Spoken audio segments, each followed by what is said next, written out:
Salut à tous, aujourd'hui je me suis apprêté vraiment à me concentrer sur cette brosse à dents électrique. Oui, en fait ma brosse à dents électrique est tombée en rade et ça m'a saoulé. Donc j'ai démonté cette brosse à dents électrique pour voir qu'est-ce qu'il y avait dedans, qu'est-ce qui était le problème.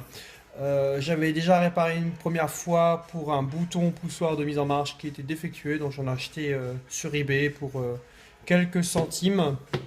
Voilà, donc là je l'ai redémonté parce qu'il y avait un autre problème qui est venu un an plus tard, c'est ce problème de batterie.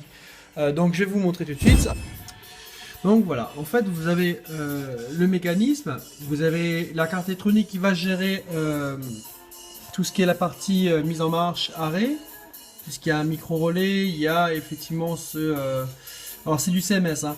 Vous avez ce microcontrôleur, je pense, qui lui fait le mode pour la fonction oscillation ou alors en continu. Voilà, donc en fait le problème c'était cette pile, donc une pile en métal hydride, donc milliampères-heure, donc 1 ampère-heure. Et cette batterie, j'ai regardé sur internet, même sur eBay, c'est super cher. Ce sont des batteries qui coûtent plus de 15 euros hors frais de port. Alors, ça m'a saoulé. Et puis, j'ai pris une pile que j'ai chez moi. Enfin, une pile, ce sont des batteries, hein, puisqu'elles sont rechargeables.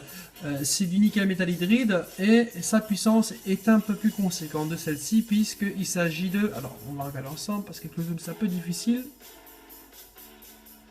2500 mAh, donc 2,5 ampères. Voilà, donc simplement j'ai pris un fil de fer. Alors pas n'importe quel fil de fer, c'est un cuivre qui a été enrobé. Et donc ce cuivre, en fait, j'en ai fait un ressort pour toucher le culot de la pile, de la batterie, de l'accumulateur, comme vous voulez. Et là, vous avez le positif. Donc maintenant, je vais placer ma pile dedans. Et je vais simplement la fixer avec un petit point de colle de thermofusible ici. Et puis dans ces cas-là, je vais pouvoir la faire fonctionner. Et à mon avis, son autonomie sera bien plus longue que précédemment, même qu'à l'origine, même en état neuf. Certains systèmes qui sont un peu compliqués parce que l'espèce de vis derrière, en fait, c'est pas une vis, c'est une sorte de baïonnette. Donc, il faut jouer un petit peu pour pouvoir le décoller et extraire tout l'ensemble du mécanisme.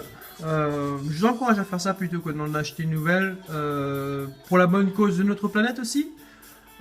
C'est pas compliqué à faire, on n'a pas besoin d'être un expert en électronique, pas de même, juste même un bricoleur, même un simple bricoleur, même pas un averti pour le faire sans problème. Puis votre brosse à dents elle repartira encore mieux qu'avant puisque votre autonomie de batterie est 2 fois plus puissante que celle qui était à l'origine.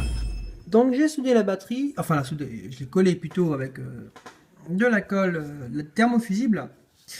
Voilà, son contact se fait derrière. J'ai remis la bobine d'induction, pourquoi? Parce que sinon ma brosse à dents va pas se recharger tout simplement. Voilà, voilà. Moment de vérité maintenant. Ah bah super, ça marche. Bon, la pile elle n'a pas été rechargée, donc elle est... j'ai l'alerte batterie, ok, c'est cool. Voilà. Donc ça c'est pas exclusif pour un électronicien ou un bricoleur expérimenté. Un débutant peut très bien le faire, un novice en tout cas qui n'a que très peu de notions en électricité. Il suffit juste d'avoir de l'audace, c'est-à-dire oser démonter un appareil qui est défectueux, donc foutu pour foutu.